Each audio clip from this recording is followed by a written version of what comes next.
Okay, here we are trying to fix the wonderful bowing of the shifter surround.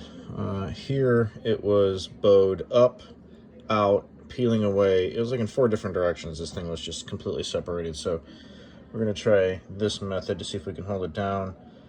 This plate is attached to the bottom vinyl piece underneath. It's kind of all the way around. It's kind of fused together with the plastic that's melted together. It hasn't completely separated yet. So the whole top section is still connected, and a couple, I think, around the top edges are still connected. The rest of them, of course, are broken off, as typical of all Fieros.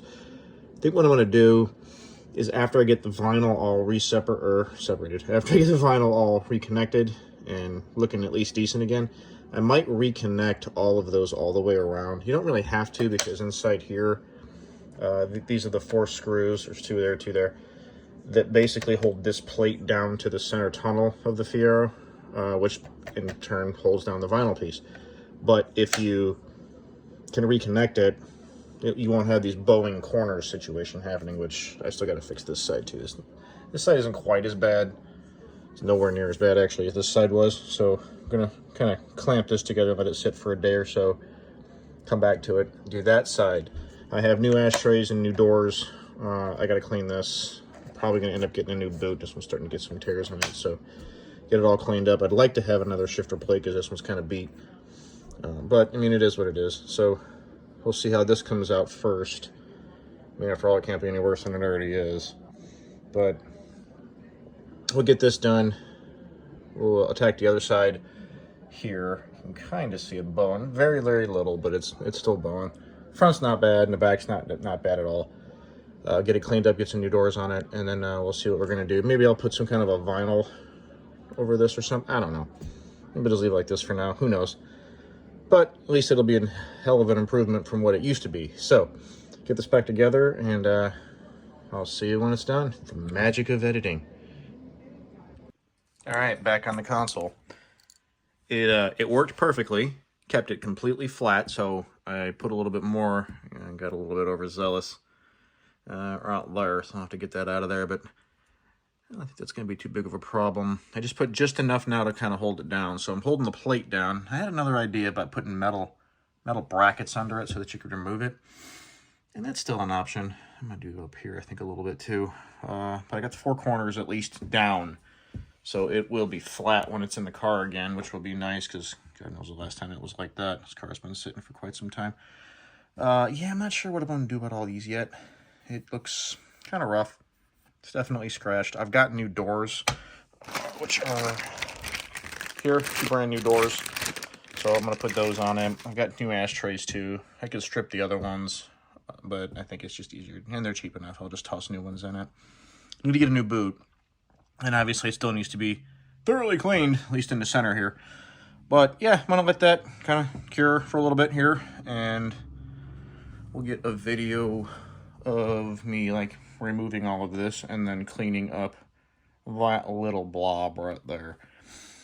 I still might put metal brackets, use my plastic welder, and I'm going to build little brackets to kind of go under these edges maybe, so that they kind of clip under front and rear, just to kind of keep the whole thing together a little bit more. But this is not going to come apart, I don't believe, which I probably should have thought about before I put this plate down, because now I'm kind of limited on what I can do with it. It can be removed. It just won't be as easy to remove as, you know, I guess the original, because the original, you just broke those little plastic tangs off and came right off. I wasn't originally going to clip it down, but these corners, especially on the backside, kind of popped up a little bit, and it was floating above this. Now it's perfectly flush. All the way down, it's perfectly flush. So, and the sides are straight. As you can see, they are straight. No more bowed out, no more, you know, nasty looking. The front was always pretty good anyway, so I didn't have to do too much with that. But yeah, it's looking pretty good. We'll get it done, and we'll do a declamping here through the magic of editing, and then we'll get this thing back in the car, because I'd really like to be driving this thing pretty soon here as we're doing this kind of rolling restoration repair situation on Pegasus. So stay tuned. We'll be back. All right, let's go ahead and remove these clamps. Take a look just how flat it really came out. Uh-oh. Might have got some adhesive on that clamp. out of there. There's 1, 2.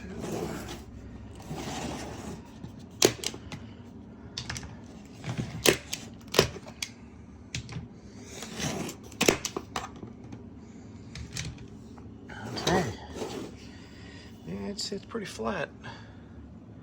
No major issues. I like how this is now tightened up. It's not bowed anymore like it used to be. Same thing there. Cool. Nothing wrong with the inside of it, of course. Clamped it, held it down just fine. Now just get this thing cleaned up. Put the 2 new doors on it. Need to get another boot. I'm not sure if Fiero store's got one of those or not for an automatic. Pretty sure they do for the stick, but not sure about the auto, so I'll have to look into that. But yeah, let's get these doors off of here and clean this thing up, and then I'll have to get it back in the car. But yeah, it doesn't look too bad. It's a lot I shouldn't say straighter, but it's more square than it was when I took possession of it. Still got a little bit. I might redo this, or might do this side. I did this side already. You can see how it's pretty flat.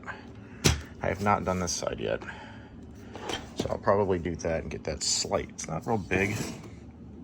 It's very slight, but the rest of it's square. Might as well knock that out too. Be done with it. Get that back in there. All of this has been done here. I just got to put it back in the car for the switches and everything. Now get it back in the car and one piece closer. And figured what the hell, before we start going crazy with everything else, straighten that out. So we'll give that some time to cure, just like the other times, and I can actually see some of it kind of squeezing out a little bit right there. The good thing about this stuff though is it'll hold, but yet if you really need to remove it, you still can. So I was going to put brackets on every one of these, kind of like the original ones. These were just a bunch of like little pins that came through, and then in the manufacturing process they just heated them and melted them and kind of fused these 2 together. But of course, the vibrations of being in a car, the heat, the cold, people touching it and leaning on it and stuff like that, they break. At least they had the forethought to put the screws on this plate and not on this piece to hold it down, so that at least if it did break, it's almost a fail-safe in a way. So that's cool. So we'll get this done, get this side straightened out so it's like this, because this is the side that was bowed. God, it had to be out to here. It was bad. This whole thing just bowed out, and it's back on. So like I said, I've done this in 100 different 85 to 92 Firebirds, and it's held. It's held for years and years and years and years. Never had one resplit, and even if it does, it's real easy to do. So just clamp it down. You just gotta, I guess the big tip of it is let the stuff cure. You know, give it a good 24 hours. Make sure it's not in a cold climate. Just make it kind of an even, kind of a room temperature thing. You're not super humid, something like that. Just let it cure, and it will hold. You won't have to worry about it. It's since I don't think you can buy these new or even repops yet, it's worth saving it, as long as the vinyl is not ripped. Obviously, if it's ripped, then you're gonna have to have it rewrapped, which I'm sure somebody like Just Dashes or Dashboard Restoration can probably do. I haven't called them to see if they would do just these surround pieces. I know they'll do full dashes and stuff, but you can save it yourself. So we'll get this back in there and see how it looks when it's done. All right, back in the Fiero. I see that little orange SES light is still on. So, you know, I figure we got a couple minutes. It's starting to warm up, not super warm, but we'll come out here and check it out. So the light is still on. The car is actually idling really well. So, of course, I throw the trusty scan tool back on it. And 23, manifold air temp too low. Now, the last time I scanned this, that light was still on. I never disconnected the battery to reset it, so I just assumed, well, maybe the code's still saved in there. I'll come back to it. Well, here we are. We're back to it. So, yeah, manifold air temp's still on. So if we move, oops, going the wrong way there. Oh, right there. So you got, look at that, stuck at 50. It's not too low. Coolant's at 145, so it is moving. According to the parameters of our factory scan tool, or factory manual there, it tells us exactly what it's supposed to be doing. So I figured, all right, well, something's a little funky here, because we just changed that sensor, and it was reading negative 40 below. So, which is just, negative 40 below, that sounds stupid. Negative 40. So something is wrong. So I unplugged the sensor, and it didn't change. Like, that's weird. But you go wiggle the harness, and you start to get things out of it. You start to get interesting areas. Let me turn this off so it doesn't go crazy on me. I'll show you what we found in the back of the car. So obviously popped open the trunk, and there's a sensor still unplugged. It's still reading. That's weird. Look down there. Not sure if you can really see it. But that's the harness going to it. That does not look healthy at all. So I'm gonna pop this air cleaner out, get back there and see what exactly is going on so we can repair this and get this thing working the way it's supposed to. But that is definitely not supposed to look like Chernobyl down there. So we're gonna get that, and I'll be right back. All right, let's get this out of here. Now, I don't know if you remember, it's kind of hard to see in some of the other videos, but there was a couple stickers here, a Summit Racing and a K&N. And it's always fun when you see a K&N decal on everything, because people put those stickers on everything. But look at that. It is a K&N. It needs to be oiled. Oof. Got some nast on the bottom there. I'm gonna have to clean that out. I'll set that aside for now. Already got this loose. Let's pop this out of here. Oh, got a connector right there. Should probably take that off, huh? Let's see if we can get down in there with one hand and pop that off. Maybe not. Yeah, that's gonna be a little too hard to do with one hand. Let's see if we can, not so you're staring at a rag, because who wants to stare at a rag? I don't think that's gonna work. What the heck? We'll try it. Let's see what we can do here. That open, get the harness. Okay. Set that aside. Let's see what we got down here. Oof. Yeah, that needs to be cleaned out for sure. That definitely needs to be cleaned out. Electrical tape. Oh, we got all kinds of mess going on here.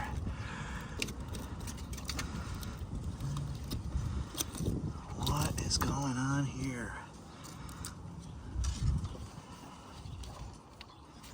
Something got hungry. Look at that. Isn't that special? It's always nice to find stuff like this, because you just never know. You never know. Yeah, that's looking a little rough.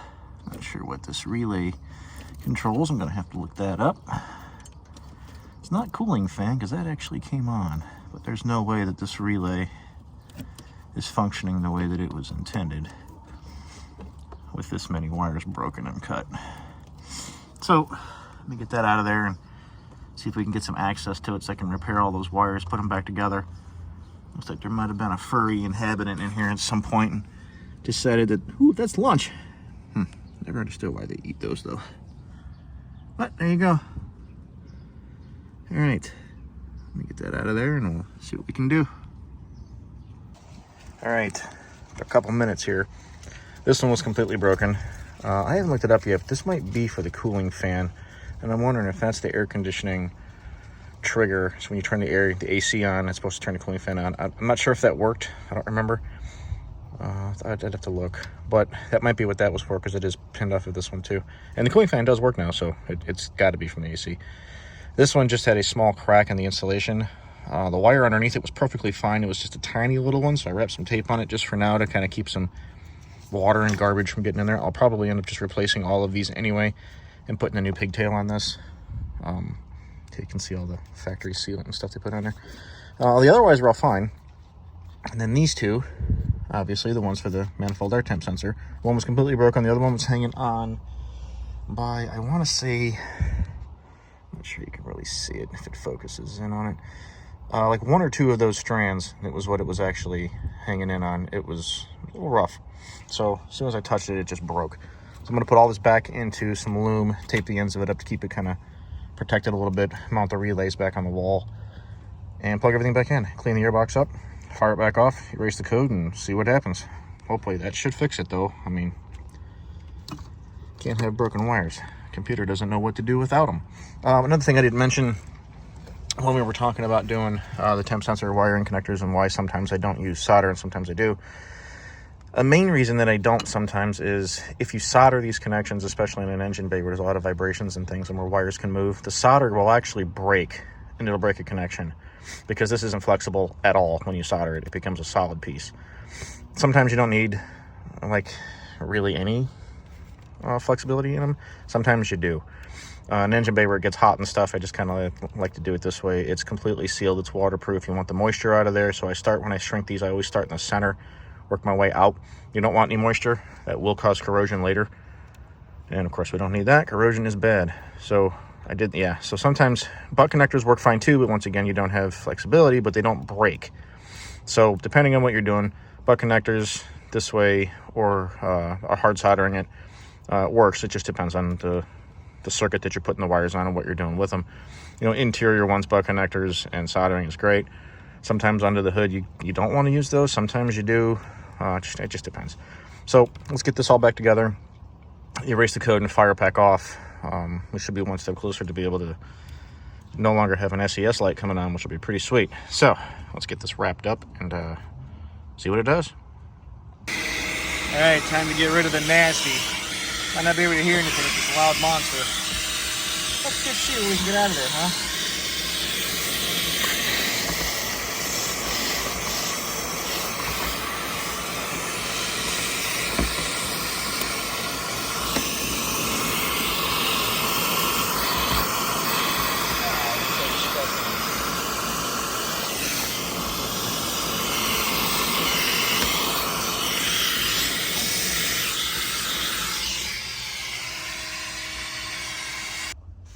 Well, there, now that it's much quieter in here, and I don't have a pile of 40 years of ash, I'll clean the rest of this up a little bit, because that's still kind of looking nasty, but at least it vacuumed out all that. Eventually, I'm probably going to pull this whole system apart, pull everything out of here, and vacuum it and everything. And there's actually still, is there a penny still jammed in there? It should look like it, that's all right. But it's better than it was, so I just wanted to get the main pile of ash and cigarettes out of there. It was pretty disgusting, so there we go. Now, once that thing's done curing, with flattening out the sides, I can pop that back in here at least for a little bit and get it moving again. And that is back together.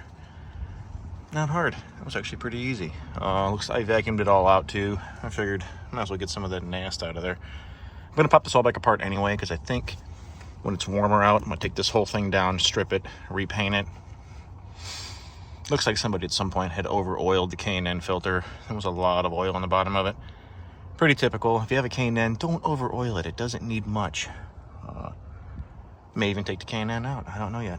But wiring's all done. It's all back in there. Everything's cleaned up. I just noticed this insulation's starting to kind of fall. Separate a little bit. It's getting brittle. It's getting old. Yeah, I'll probably take some of this stuff out and replace it.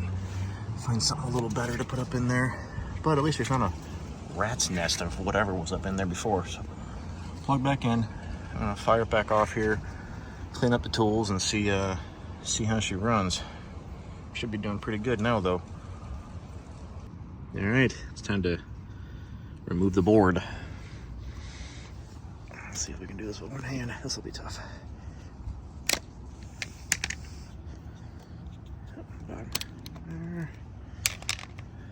There.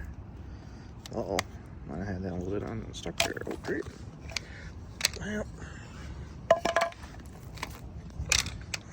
Okay. How does that look? Oh, yeah, look at that. Perfectly straight. Cool. So, let's get these ashtray doors popped off of here and get some new ones in it. We can put this bad boy back in the car. Ooh, where it belongs.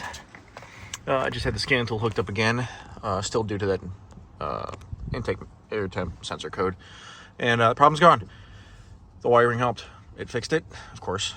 When the ECU can actually see what's going on, it can adjust and do what it needs to do. So yeah, the light's off, so I can take the scan tool out of there now. But let's get some new doors here. We'll put the new doors on it. Slap a couple new ashtrays in there just because they're so easy to do. I could probably just clean these and paint them. They're really not that bad. They're not damaged or anything, but the new ones are so inexpensive that it's worth it. I do want to save these springs though. You don't want to lose those. So yeah, they just look like they just pop off from that little hinge there and there. So let me go grab some other tools here. I'll get that thing set up and see how it looks. That was not hard at all. Just flathead screwdriver, popped them right off. It's kind of cool as it says R right on it for the right side, and the ones that you get from Fiero store do too. Now there is a difference. You'd think that you can just pop them on either side, and you probably can. They'll probably physically fit, but that little peg right there is for the spring. So if you put it on the wrong side, obviously the spring won't attach to it, and there's no way it's gonna kind of snap open and snap close like it's supposed to do. So let's get this one on there and get this job done. Yeah, see if I can do this with one hand here, kind of show you how to get this off of here. So it's easier to get the spring off, I've noticed, with the doors open, and you just kind of pull it off that little tang there. Pops right off, and that one is off. It's hard to see. Yep, and that one broke. Of course it did. So doing this with one hand is always fun. See if I can hold it out. And that side is jammed. Right down there for some reason. The door is already broken, so I guess it really doesn't matter, right? Yeah, that side is stuck. It seems to be stuck right there. There we go. That one out of there. Get the new one here. Kind of put it on that way. And we don't want to break this one, of course. It'll kind of defeat the whole purpose now, wouldn't it? Come on. There we go. There's that side. Sorry about the shakiness here. Easy to do with one hand, like I was saying. Click. So that is on. Try to rotate this around. Maybe keeping that door propped.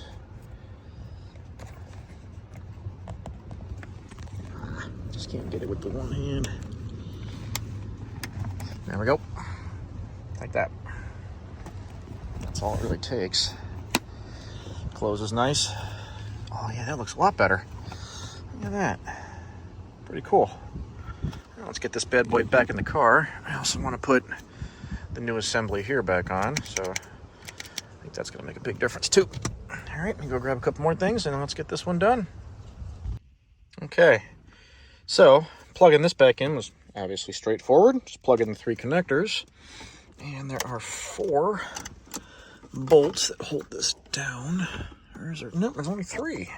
I take that back. There's only 3. It doesn't seem like it wants to sit completely flat, though. I don't want to force it. Oh, there it goes. Okay, yeah, we're good. We're good. I just got to get the 3 screws in there now. And I've put them in the ashtray, so let's put that guy right there.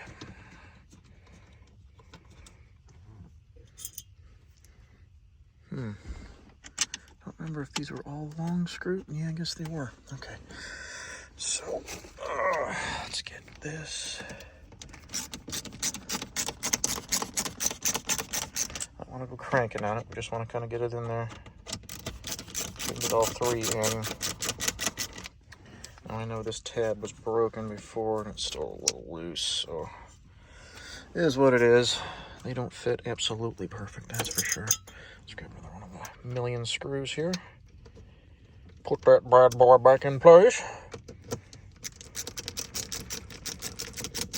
Yeah, that tab's completely snapped off. That's alright. Oof, probably shouldn't have gone so tight, huh? Almost sounded like it cracked. It didn't, so that's cool. That one, just want it snug, don't want them cranked. It's going into plastic. Oh, much better. Oh, and that feels so much more solid, too. Hey, and the mirrors actually work now. That's cool, because they didn't before. All right. Just kind of curious as how this is going to look with all this back together. Pop that back off. Set it aside. Nope. Don't want to forget that. And I'm not sure, I think I did this off camera, but the 3 lamps do work now. Oh, 1, 2, I guess. Let's move you out of the way for a second there. Turn that back on. This one, must have a loose connection in the lamp. Weird. Okay. Wait a minute. Yeah, okay. Double check. because those did not work when I got the car. Oh, before I do that, I probably want to connect the shift indicator lamp, which this ought to be fun to do with one hand. Maybe I can set this right here. Let's see here if I can do this without breaking anything. That's always a bonus. Where are the two tags? Oh, there they are on the side. Just give that a little quarter turn, goes right in. Try to line up the shift boot. Drop that straight down. Make sure it's not catching. Okay, get you back up here. There we go. Oh, excuse me. Yeah, look at that. That's much, much better than it was. And like I said before, this is where the 4 screws go. 1, 2, 3, 4. And then the ashtrays will cover those. You won't be able to see it. But yeah, this was all bowed big time before. That's definitely looking better. And of course, you can read everything now, which is cool. Got to put that plate back on, which I have here. Put that back on here in a second with a couple T15 torque screws. Same style as all of those. GM was a fan of those in the 80s. The early 3rd gen TAs had a lot of them in them too. Camaros did too. But there you go. Okay, let's get these last 4 in there. Which these should be fairly easy to get in unless I'm silly and I drop some down there. That would be bad. I don't want to do that. Make sure the wires aren't pinched. Okay. Last thing you want is pinched wires. I like to start them with my fingers. I mean, in a way, they're kind of self-tapping screws, but I still like to start them with my fingers because they're just going into plastic.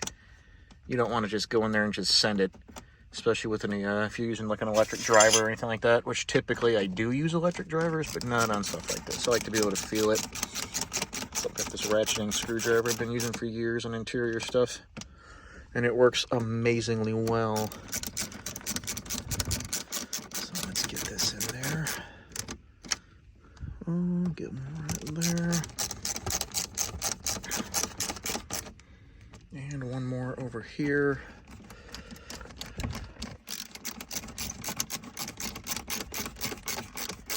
Easy. Don't want to go crank. Don't go Captain Torquemada on those. And then new ashtrays. Not that they'll ever be used for that ever again. And they're pretty much going to be used as coin trays. Okay, I'll put that one in there, that one in there. Oh, look at that. That might be bent just a tad. I'm going to have to fix that because that sits up just a little bit. But there you go.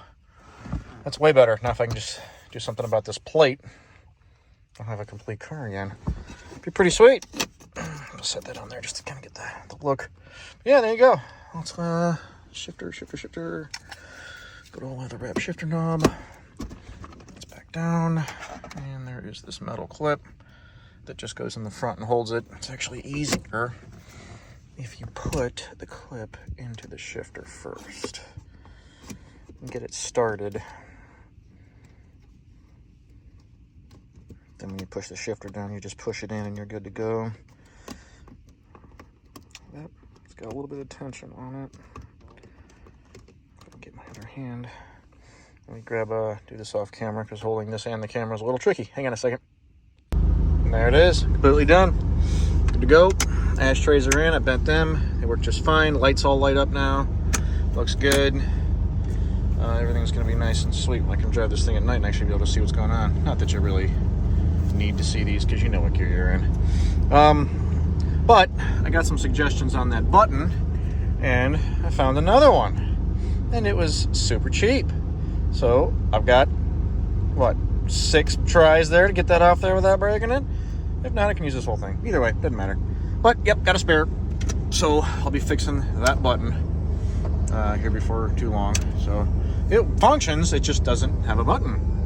And I'd like to have a complete interior again. So yeah, we've done a lot with this thing so far. All these switches now work, the mirrors now work, windows work. Ashtray doors look great. The ashtrays don't look all funky and nasty anymore. We can now open the trunk properly with a illuminated correct switch that you can read. I'll get you over there. You can actually read this now where it was completely worn off before. So that's good. I'm going to get this wheel. I'll take this wheel off here when it actually gets somewhat warm out, so we can completely refurb that and make that look decent again. I'd like to probably change the cruise stock too, because of course the lettering's all rushed off of it. Pretty typical. And I've noticed that this is just a little bit loose. You can see it moving. Just a little bit. Typically these tilt bowl screws will get loose when people just pull the tilt lever and let the wheel kind of slam up. It'll loosen those 4 bolts that hold the tilt bowl together. So I'll take all this apart. You have to go through here. You got to pull the lock cylinder out, the multifunction lever, and get all that out of the way. And of course, it's all the way at the bottom, and there's 4 Torx screws. And you just take them out, put some blue Loctite on them, tighten them back up, and they're good to go. So we'll do that in a future episode. But I want to give kind of an update. Yep, no more SES light at all. Car's been running for a few minutes now. Temp hasn't come up yet, but it's getting there. Everything else is working. Oil pressure gauge is still wiggy like they always are. So I may end up changing that sender anyway, just because it looks old. And I don't want that thing having a problem. I'm going to fix this pretty much the same way that I did that and this. And then it'll hold just fine. Yeah, this side's starting to do it a little bit too, so I'll have to kind of fix those. But at least everything else is working now, so we got a radio. Oh, turn that down. Probably because I changed the battery and didn't reset it. But yeah, everything's working. I'm gonna replace all of those too, because it doesn't have those on it right now. It's got black lug nuts on it, which don't look bad, but I like having the caps. Plus I want to put wheel locks, factory wheel locks back on it anyway. Yeah, getting there though. Pretty cool. It's kind of nice being able to roll the window down. Don't have to screw with the switch up and down. Look at that. No problem. And the mirrors, if you can see it, it's actually working over there. I'll try to get you to zoom in maybe a little bit. But yeah, it works now. Before, it didn't do anything. I couldn't get it to do anything. I think I had up. I only had one function of it, and it was almost a worthless mirror, really, now that I think about it.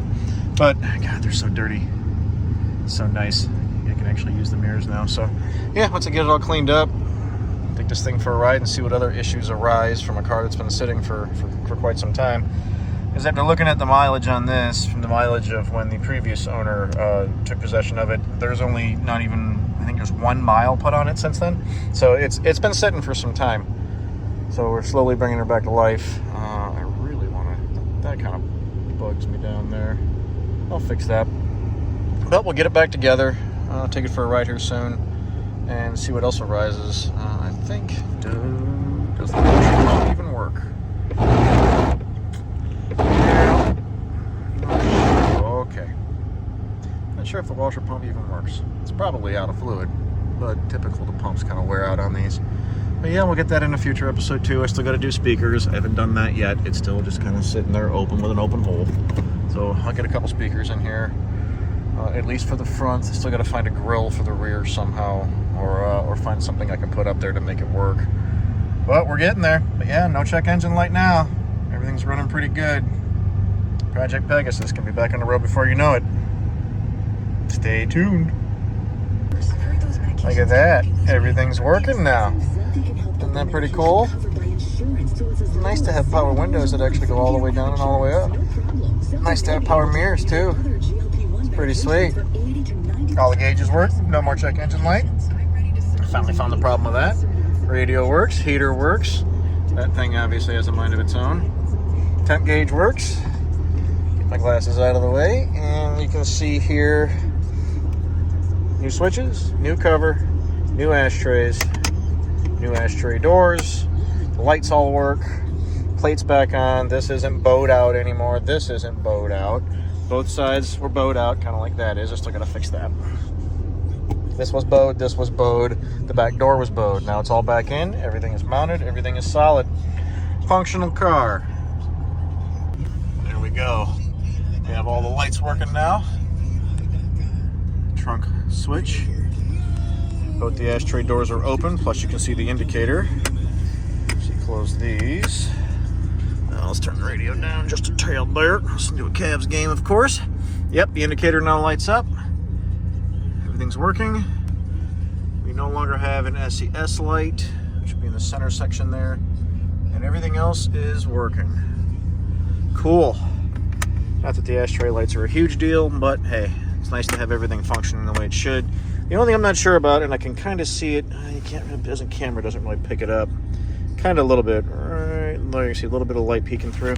The lamp is illuminating. Well, let me see, can you?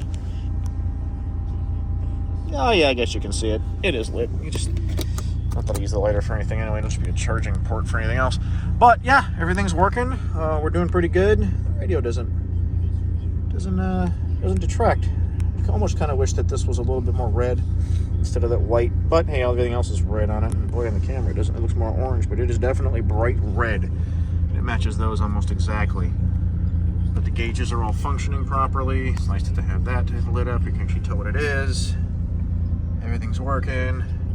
The idle is where it's supposed to be. The engine is cold. Idle's a little high, and then it drops down to, I don't know, 750, 800 or so. Let's see. We can turn on the headlight switch. Pop-up headlights work. One of the coolest features that these cars always had, it's amazing, that other cars didn't do this. Look